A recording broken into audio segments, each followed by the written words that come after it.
Today we are going to look at another watch from Bodery.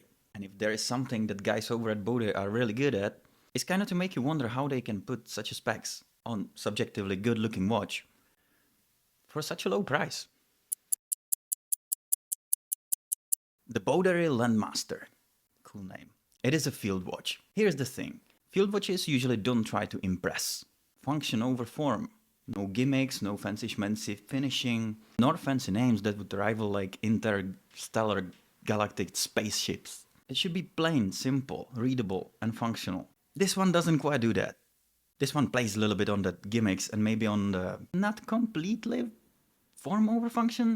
It's maybe function and form at the same level. For anyone who ever saw any Bodery review or has got one Bodery at home, the packaging will feel more than familiar. It's the container and it's really cool. Now, there are two options when it comes to what you want to wear the watch on.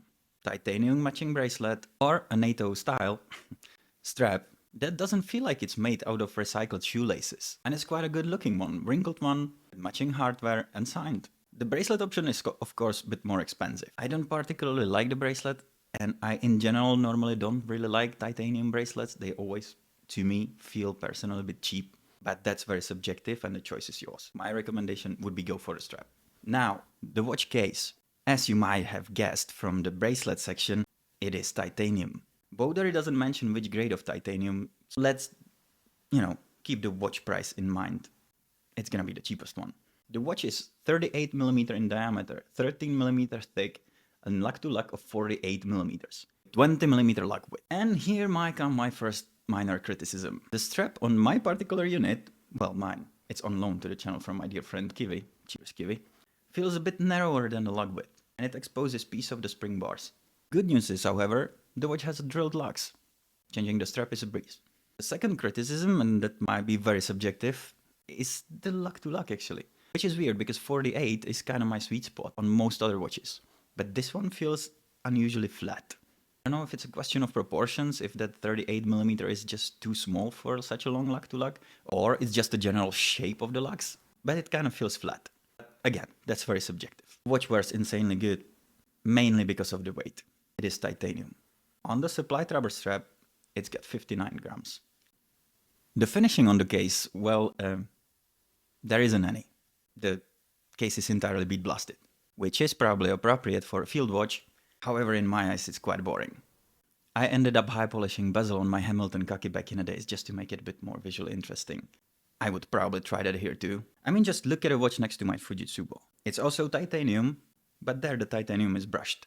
And on the first sight, it's quite clear that it's metal.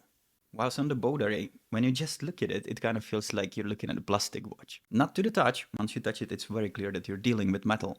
Just the visual point of view. Yeah, I think I prefer different kinds of, finishing. But function over form here. The shape of the case, however, is very nice. As field watchy as it gets. Utilitarian, sharp edges, long lugs, perfectly round and nice bezel. Very nice. The crown is screwed down, big, grippy. I would say pilot style, but to quote about their listing, it's a crown style crown. Well, we're lucky that it's not Lume style crown or something. However, the action is really good. Thanks to the shape, thanks to the grip, unscrewing and screwing is a breeze. And of course, it's operating the fun favorite Seiko NH35. You all know the Seiko NH35 from the pinion to the rotor, so let me just say that it runs very well here, plus 5 seconds a day. And I have a criticism number 3 when it comes to crown. And it's something that this Landmaster actually shares with my own personal Voyager. And I'm starting to be suspicious that it's the way that Bodery cuts the stems. It might be too short. When you set the time and you want to push the crown back in, sometimes it takes a couple of tries. Like the crown springs back to the watch setting, and you have to push it a couple of times to, engage the movement again. Caseback is titanium, just like the crown, also screwed down, and it's got laser edged name of the watch onto it, together with this mountain, and I guess Toyota Land Cruiser, which I find insanely cool. It's a very cool nod to the legendary car, and, the name of the watch makes a lot more sense now. Nice Bodery. Undoubtedly, the star of the show is gonna be the dial.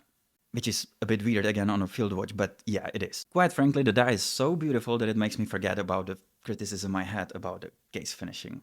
For the start, it's blue. Beautiful dark blue. And if there is something guys over at Bodery knows quite well, it's how to make textured dials. Just like on my Voyager, this doesn't feel like too much in your face. It's the right amount of texture.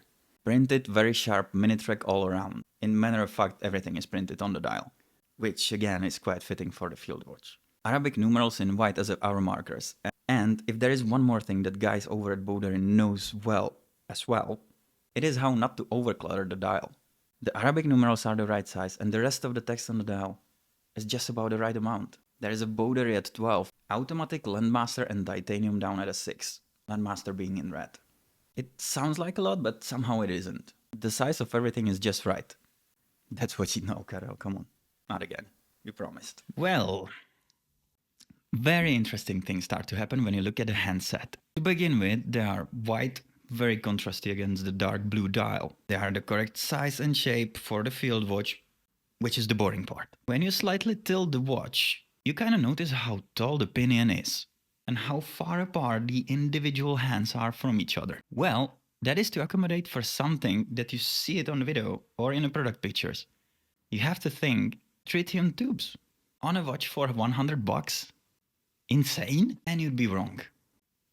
Yeah, that's where we get to the gimmicks part. For whatever reason, Bodery decided that they would imitate the look of the tritium tubes and fill it with normal Lume. Why?